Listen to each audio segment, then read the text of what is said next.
Hello Hindi के विद्यार्थियों, एक बार फिर आप सबका बहुत बहुत स्वागत आपके अपने YouTube channel learn Hindi with Anju ma'am में। बच्चों, हम लोग पढ़ रहे हैं हिंदी व्याकरण और हिंदी व्याकरण के अंतर्गत आज हम पढ़ेंगे पदबंध। कई बच्चों ने कहा कि मैडम पदबंध पढ़ा दीजिए तो चलिए पढ़ते हैं पदबंध। बहुत ही आसान है और बच्चों, जिन बच्चों ने चैनल को सब्सक्राइब नहीं किया है फटाफट से चैनल को सब्सक्राइब कर दीजिए ताकि इस तरीके से आसान व्याकरण आप पढ़ते रहें। चलिए पदबंध को शुरू करते हैं। पदबंध। अब पदबंध किसे कहते हैं बच्चों, जानने से पहले हमें ये समझना है कि पद क्या है, क्योंकि पदबंध में हमें जैसे दो शब्द दिखाई दे रहे हैं, एक पद एक बंध। ठीक है, तो पद क्या है? वैसे तो हम पहले वीडियो में पढ़ चुके हैं शब्द और पद के बारे में, आप चाहें तो डिटेल में जाकर देख सकते हैं। तो पद क्या है? वाक्य में प्रयुक्त प्रत्येक अर्थपूर्ण शब्द जो व्याकरण के नियमों से बंधा होता है उसे पद कहते हैं। क्या कहा मैंने बच्चों? वाक्य में प्रयुक्त होने वाला हरेक शब्द जिसका कोई अर्थ होता है और जो व्याकरण के नियमों से बंधा होता है उसे पद कहते हैं। जैसे बच्चा, घर, खेल, गया। ठीक है, अब आप कहेंगे बच्चों कि मैम ये तो शब्द ही है। हाँ भाई, ये शब्द ही है। बच्चा एक शब्द है, घर एक शब्द है, खेल एक शब्द है। ठीक है, गया एक शब्द है। अगर ये अलग से लिखा हुआ है बच्चों तो ये शब्द है, लेकिन यदि ये वाक्य के अंदर चला जाएगा, समझ लीजिए कि वाक्य एक आउटलाइन है, वाक्य एक घर है जिसके अंदर जब ये शब्द प्रवेश कर जाएंगे तब ये क्या कहलाएंगे? पद। वाक्य के अंदर जाते ही ये जो शब्द हैं ये पद बन जाएंगे, क्योंकि तब इन्हें उस वाक्य के जो नियम हैं, जो व्याकरण के नियम हैं, उन्हें मानना पड़ेगा। तो इस तरह से क्या कहेंगे हम कि वाक्य में प्रयुक्त हर अर्थपूर्ण शब्द को पद कहते हैं। ठीक है, तो पद क्या होता है? जो वाक्य के अंदर जो शब्द होता है उसे पद कहते हैं। तो इस तरह से कोई विशेष अंतर नहीं है बच्चों, शब्द और पद में कोई भी अंतर नहीं है। शब्द भी वही है, पद भी वही है, बस उस शब्द को पद नाम हासिल करने के लिए बच्चों क्या करना पड़ेगा? वाक्य में प्रवेश करना पड़ेगा। ये मान लेते हैं कि हम जैसे कि वाक्य कोई वीआईपी कुर्सी है, उस पर बैठते ही हमें क्या मिल जाता है? पद। ठीक है, और हम यानी कि शब्द कहलाने लगता है पद। अब एक वाक्य देखो, राम स्कूल जाता है। ठीक है, अब ये एक वाक्य है पूरा, है ना? वाक्य तो आपको पता है ना, एक जो एक कोई स्पष्ट अर्थ देता है उसे हम वाक्य कहते हैं। पूरी बात क्लियर हो रही है, राम स्कूल जाता है। ठीक है, अब इसमें राम एक शब्द है, स्कूल एक शब्द है, जाता शब्द है शब्द है, ये सब शब्द हैं, लेकिन ये वाक्य के अंदर हैं, इसलिए ये सब पद हैं। समझिए बच्चों, ये सब पद हैं। क्यों? क्योंकि वाक्य के अंदर जुड़ गए हैं और एक अर्थ बता रहे हैं। ठीक है, एक अर्थ समझा रहे हैं हमें कि राम स्कूल जाता है, जिसे हम सब अच्छे से समझ रहे हैं कि क्या कहना चाह रहा है ये वाक्य। इस तरह से शब्द जो है वो पद बन जाता है। आशा करती हूँ आप समझ गए होंगे दोबारा से कि पद किसे कहते हैं। चलिए अब बात करेंगे पदबंध। जब दो या दो से अधिक पद हम समझ गए हैं, शब्द पद। ठीक है, जब दो या दो से अधिक पद मिलकर वाक्य में किसी एक पद का काम करें तो पदों के ऐसे बंध या समूह को पदबंध कहते हैं। ठीक है, अब क्या है पदबंध का मतलब? जहां पर पद बंध जाते हैं, यानी पद जो है एक नहीं होता है। पदबंध का मतलब उनको बांधना है, और जब बांधा जाता है तो दो चीजें तो कम से कम होंगी ना बच्चों, तभी तो उसे बांधा जाएगा। एक को थोड़ी बांधेंगे, तो दो को आपस में बांध दिया जाता है, या दो से ज्यादा पद होते हैं, लेकिन वो काम बंधने के बाद काम एक ही पद के अनुसार कर रहे हैं, एक ही पद का काम कर रहे हैं, लेकिन वो आपस में बंधे हुए हैं, तो उन्हें हम पदबंध कहते हैं। है आसान। दो या दो से अधिक पद मिलकर जब वाक्य में एक पद का काम करें तो उसे पद बंध कहते हैं। इस तरह से याद कर लीजिए। बंध का मतलब बंधे हुए दो या दो से अधिक पद, एक से अधिक पद, ठीक है, तो उन्हें हम पद बंध कहेंगे। अब उदाहरण से देखते हैं बच्चों। जैसे देखिए, बहुत सुंदर लड़की, इसमें 3 पद हैं, लेकिन तीनों को मिला करके हम समझ पा रहे हैं कि लड़की जो कि बहुत सुंदर है, बहुत सुंदर लड़की है ना। तो अब एक ही बात स्पष्ट हो रही है, एक ही लड़की की बात स्पष्ट हो रही है, लेकिन उस लड़की को ये विशेषता बताता हुआ कि वो सुंदर है। कैसे सुंदर है? बहुत सुंदर है। तो बहुत सुंदर लड़की, बात एक ही हो रही है, यानी एक ही पद का काम हो रहा है। दूसरा देखते हैं, तेजी से दौड़ता हुआ लड़का। ठीक है, लड़का की बात हो रही है, लेकिन कैसा है वो? तेजी से दौड़ता हुआ है। तो जो अर्थ प्रकट हो रहा है, एक तरह से ये समझिए कि वो एक ही पद का भाव प्रकट हो रहा है, लेकिन हैं कितने इसमें? देखिए, तेजी से दौड़ता हुआ लड़का, ये सारे अलग अलग पद हैं। ठीक है। आम के पेड़ के नीचे, पानी से भरी बोतल। ठीक है, इस तरह से आप एग्जाम्पल समझ पा रहे होंगे। अब वाक्य में देखते हैं। बहुत सुंदर लड़की गा रही है। अब इसको हमने वाक्य में बना दिया। अब यहाँ देखिए, यहाँ पर बहुत सुंदर लड़की, ये क्या है? पद बंध, क्योंकि कई शब्द मिलकर एक ही संज्ञा का काम कर रहे हैं, है ना। संज्ञा मतलब लड़की। संज्ञा तो आपने पढ़ी ना बच्चों, मैंने भी आपको बताया था। संज्ञा किसे कहते हैं? किसी वस्तु, व्यक्ति, स्थान या भाव के नाम को संज्ञा कहते हैं। तो इस तरीके से समझते हैं। चलिए आगे देख लेते हैं एक बार और। पद क्या होता है? एक शब्द होता है। और पदबंध क्या होता है? कई शब्द जो मिलकर एक शब्द जैसा काम करें। समझ में आ गया? तो पद भी क्या होता है? शब्द ही होता है। पद बन जाता है जब वो किसी वाक्यांश में होता है। और कई शब्द या जब पद बन जाते हैं और कई पद मिलकर एक ही पद के जैसा काम करते हैं, तो हम उसे पदबंध कहते हैं। यहाँ मैंने शब्द इसलिए लिखा है कि एक बार आप और समझ जाएं, शब्द और पद में कोई भी अंतर नहीं है बच्चों, एक ही चीज़ है, लेकिन शब्द वाक्य के अंदर होते ही पद कहलाने लगता है, बस उसका नाम बदल जाता है। समझ में आ गया? अब एक बार फिर और समझो। देखो, जब वाक्य में एक से अधिक पद, ब्रैकेट में मैंने शब्द लिखा है, ठीक है, शब्द और पद क्योंकि एक ही चीज होती है। जब वाक्य में होते हैं तो वही शब्द पद हो जाते हैं। जब वाक्य में एक से अधिक पद मिलकर एक ही व्याकरणिक इकाई, अब ये व्याकरणिक इकाइयां हैं जैसे संज्ञा, विशेषण, क्रिया, सर्वनाम, ठीक है, इनका कार्य करते हैं, तो उस संयुक्त पद समूह को पदबंध कहते हैं। ठीक है। आगे हम लोग ये संज्ञा में कैसे और विशेषण में कैसे और क्रिया में कैसे पदबंध होते हैं, अभी हम लोग आगे समझेंगे। अभी यहाँ पर टेंशन मत करना बिल्कुल, अभी इतना समझ लो कि पदबंध किसे कहते हैं। अब ये देखो, ये जो पदबंध क्या होता है, ये पूर्ण वाक्य नहीं होता है ना, ये पूरा वाक्य नहीं है, बल्कि वाक्य का एक अंश होता है। जैसे हम लोगों ने अंग्रेजी में फ्रेजेस पढ़े ना, वही फ्रेज होता है जो एक निश्चित अर्थ प्रकट करता है। ठीक है। अब पदबंध की प्रमुख विशेषताएं और उदाहरण एक और देख लेते हैं। सबसे तेज दौड़ने वाला छात्र जीत गया। ठीक है। अब यहाँ पर देखिए, सबसे तेज दौड़ने वाला छात्र, सबसे तेज दौड़ने वाला छात्र, ये 4 पद या 5 पद मिलकर एक संज्ञा की तरह काम कर रहे हैं। ठीक है। छात्र, हम बात किसकी कर रहे हैं? छात्र की। कैसा छात्र है? सबसे तेज दौड़ने वाला छात्र। तो बात तो छात्र की हो रही है, इसलिए हम संज्ञा के लिए बात कर रहे हैं। तो सारे मिलकर एक संज्ञा की तरह काम कर रहे हैं। अब इसका अस्तित्व कैसा होता है पदबंध का? पदबंध हमेशा किसी वाक्य का हिस्सा होता है। ये भी ध्यान रखिए कि पदबंध जो होता है हमेशा किसी न किसी वाक्य का हिस्सा होता है। अगर खाली हम ऐसे कह दें सबसे तेज दौड़ने वाला छात्र और कह के हम चुप हो जाएं, आगे कुछ बोलना ही नहीं, वाक्य को पूरा ही नहीं करें, तो क्या मतलब निकलेगा? भाई क्या कह रहे हो? सबसे तेज दौड़ने वाला छात्र, क्या है ना, क्या कुछ अधूरा रह गया ना बच्चों। तो वाक्य में तो होना चाहिए ना, वाक्य पूरा तो होना चाहिए।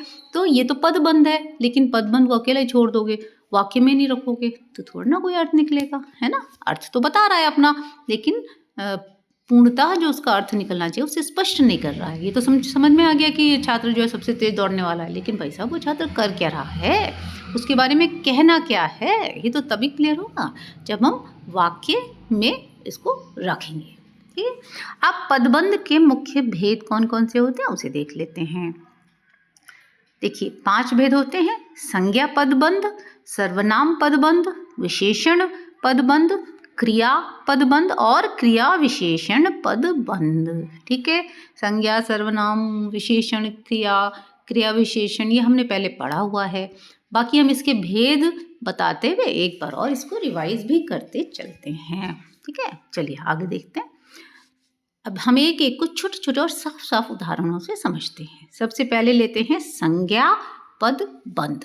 संज्ञा हमें पता है, संज्ञा किसी वस्तु, व्यक्ति, स्थान या भाव के नाम को संज्ञा कहते हैं।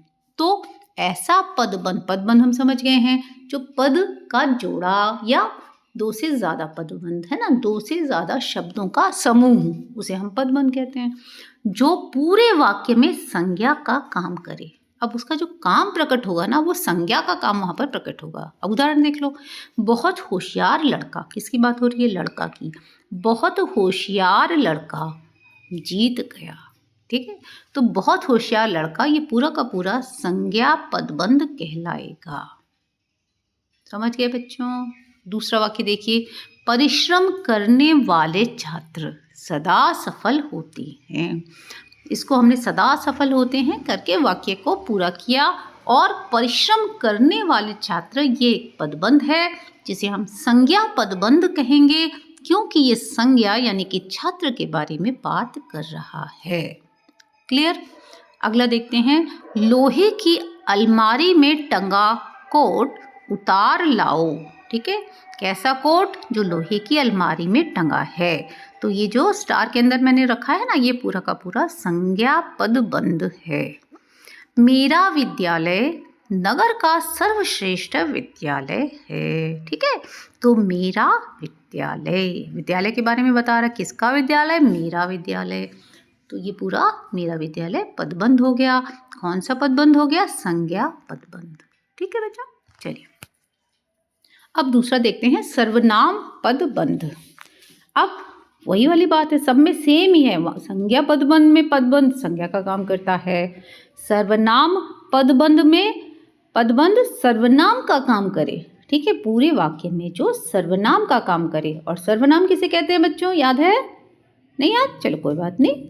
जो शब्द संज्ञा के स्थान पर प्रयोग किए जाते हैं उन्हें हम सर्वनाम कहते हैं। ठीक है, जैसे मैं, हम, तुम, ये, वो, ये सब जो है, आप, ये सब क्या होते हैं, सर्वनाम होते हैं, है ना।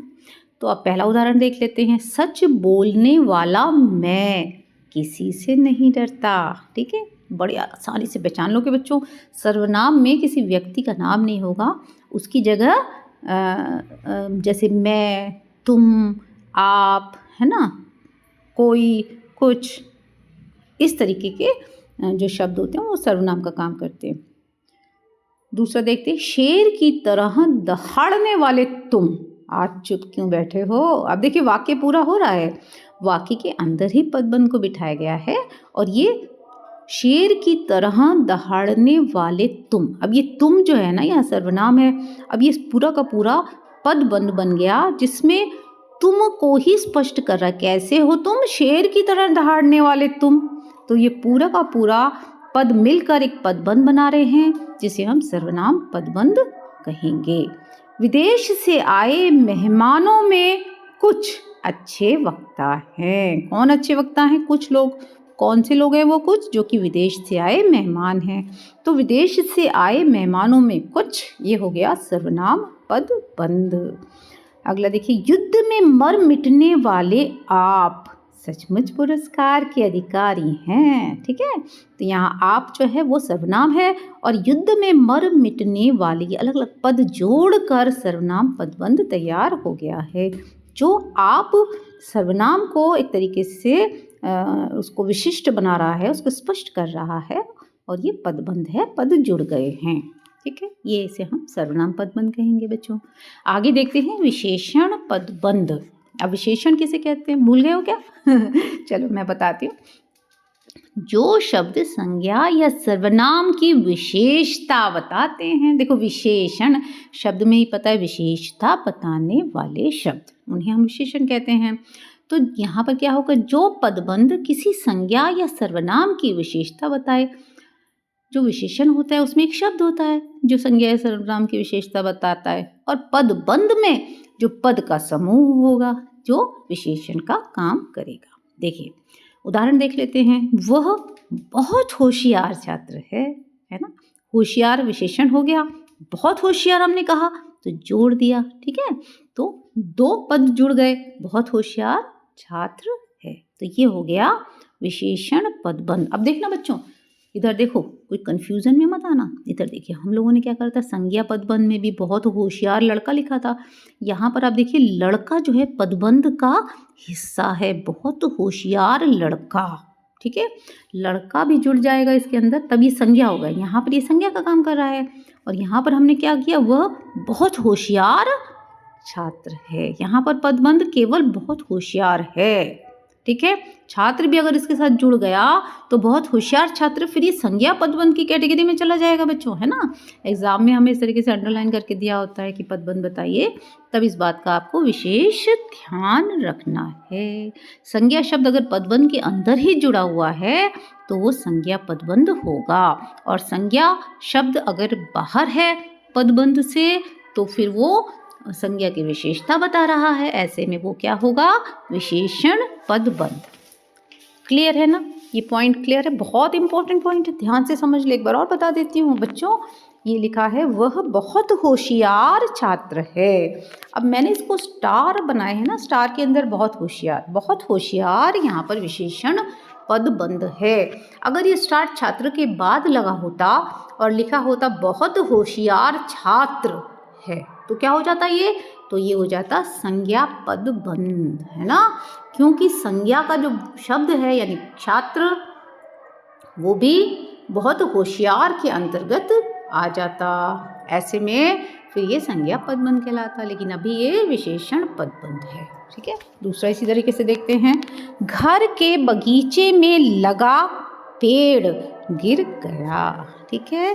तो विशेषता किसकी बता रहा है, ये पदबंध पेड़ की विशेषता बता रहा है। कैसा पेड़, घर के बगीचे में लगा, ठीक है।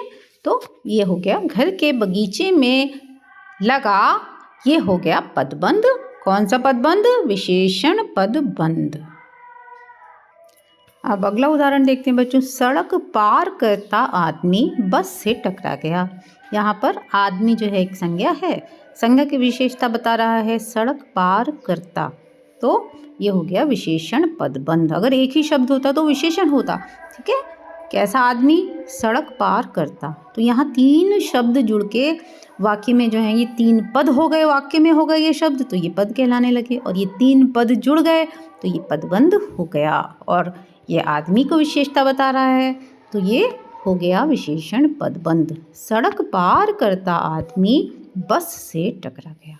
अगला देखते हैं। मधुर वचन बोलने वाले बच्चे सभी को अच्छे लगते हैं, ठीक है। यहाँ पर भी यही हुआ बच्चों, बच्चे शब्द क्या हो गया, संज्ञा। कैसे बच्चे, मधुर वचन बोलने वाले, तो ये चार शब्द मिलके यानी कि चार पद मिलके पदबंध बन गया। और कौन सा पदबंध बन गया, विशेषण पदबंध, ठीक है। चलिए आगे देखते हैं क्रिया पदबंध। अब यहाँ पर वही क्रिया का काम करे, जो पदबंध मिलकर क्रिया का काम करे। क्रिया यानी कि कार्य करना, जो भी शब्द किसी न किसी कार्य को करना या होना प्रकट करते हैं बच्चों, उन्हें हम क्रिया कहते हैं। क्रिया पदबंध की रचना मुख्य क्रिया तथा सहायक क्रिया के संयोग से होती है तथा हिंदी में यह वाक्य के अंत में आती है। ज़्यादातर क्रिया आप देखिए हमेशा वाक्य के अंत में आते हैं हिंदी में, है ना। वह खाना खा रही है तो खा रही क्रिया होता है तो वो अंत में आता है। इसी तरीके से हम आगे समझते हैं, उदाहरण में पदबंध को भी समझते हैं। वह किताब पढ़ता चला जा रहा है, ठीक है। अब किताब पढ़ने की बात, ये क्रिया उसकी बता रही है कि वो किताब पढ़ता चला जा रहा है। केवल पढ़ रहा है नहीं लिखा है, पढ़ता चला जा रहा है ना। तो ये क्या हुआ, क्रिया के ये जो पद हैं, पढ़ता चला जा रहा, ये सब मिलकर पदबंध बन गए और ये क्रिया को की विशेषता बता रहे हैं, इसलिए क्रियापद बंध हो गए। बालक मैदान में क्रिकेट खेल रहा है, खेल रहा है, ठीक है, खेलता है होता तो फिर सिंपल क्रिया हो जाती, पर खेल रहा है। मुझसे अब सहा नहीं जाता, है ना। तो सहना भी एक क्रिया, हम सह रहे हैं ना, सहना, तो अब सहा नहीं जाता। तो ये जो है क्रिया पद बंध कहलाता है। इस तरह के जो बंध होते हैं। वह अब तक आ चुका होगा, ठीक है, वह आ गया तो ये तो क्रिया हो गई, पर वह अब तक आ चुका होगा, आ चुका होगा, है ना। 3 शब्द मिले, 3 पद मिले और ये बन गया पदबंध। पानी लगातार बह रहा है या बहता जा रहा है, यहाँ इस तरह से भी लिख सकते थे। ये होता है क्रिया पदबंध। आगे देखते हैं क्रिया विशेषण पदबंध। अब ये देखिए क्रिया विशेषण क्या होते हैं बच्चों, हाँ देखो 2 शब्द से ही समझो बच्चों, क्रिया और विशेषण। विशेषण हमें पता है, अभी हमने देखा, विशेषण वो शब्द होते हैं जो संज्ञा सर्वनाम की विशेषता बताते हैं। लेकिन यहाँ पर क्या लिखा है, क्रिया विशेषण, यानी क्रिया की विशेषता जो बताएगा उसे हम कहेंगे क्रिया विशेषण। काम की विशेषता, कैसा काम हो रहा है, कैसे काम कर रहे हो, है ना। जो क्रिया की विशेषता बताए, कैसे, कब, कहाँ, कितनी देर, किस प्रकार, तो उसे हम क्रिया विशेषण पदबंध कहते हैं। उदाहरण देखिए, वह बहुत धीरे से बोला, है ना, धीरे से बोला, तो ये क्या हुआ, धीरे और से 2 पद मिलके पदबंध बन गया। तो और कैसे बोला, धीरे से, तो क्रिया की विशेषता हो गई ना बच्चों ये। दूसरा देखिए, उसने सुबह से शाम तक नृत्य कर नया कीर्तिमान स्थापित किया, तो नृत्य करना क्या हो गया, क्रिया हो गई। और उस क्रिया की विशेषता क्या बता रहा है कि सुबह से शाम तक नृत्य किया, यानी कि सुबह से शाम तक, ये 4 शब्द, ये 4 पद मिलकर पदबंध बना रहे हैं और ये क्रिया की विशेषता बता रहे हैं, इसलिए इसे हम क्रिया विशेषण पदबंध कहेंगे। अगला देखते हैं उदाहरण, रात दिन परिश्रम करके उसने कक्षा में प्रथम स्थान प्राप्त किया, ठीक है। स्थान प्राप्त करना एक काम है, क्रिया है, और उसने कैसे प्राप्त किया, रात दिन परिश्रम करके, ठीक है। शेर को देखकर उसके प्राण सूख गए, ठीक है, प्राण सूख जाना, ये क्या हो गया, क्रिया हो गई। क्रिया की विशेषता क्या बता रहा है, शेर को देखकर, क्यों, कैसे सूखे प्राण, शेर को देखकर, शेर को देखकर, है ना। 3 शब्द, 3 पद मिलकर पदबंध बन गया। मैं अपने मित्रों के साथ घूमने गया था, ठीक है, तो ये हो गया मित्रों के साथ, ये पदबंध हो गया। घूमने जाना क्रिया हो गई, क्रिया की विशेषता बता रहा है, कैसे घूमने गया था, मित्रों के साथ। ठीक है बच्चों, समझ में आ रहा है, आशा करती हूँ आप लोग समझ गए होंगे बच्चों। समझ रहे हो तो बच्चों जल्दी जल्दी लाइक करो, चैनल को सब्सक्राइब करो, अंजू मैम को बताओ कि आप पढ़ रहे हैं, एग्जाम में आपको फ़ायदा हो रहा है ना, तभी तो आपको पढ़ाने का मोटिवेशन मिलेगा अंजू मैम को। चलिए इसी तरह से पढ़ते रहिए, समझते रहिए, खूब होशियार बन जाइए और हिंदी में अच्छे अच्छे नंबर लाइए और अंजू मैम को याद करते रहिए। अगले वीडियो में बच्चों आपसे फिर मिलेंगे, तब तक के लिए जय भारत, जय हिंद।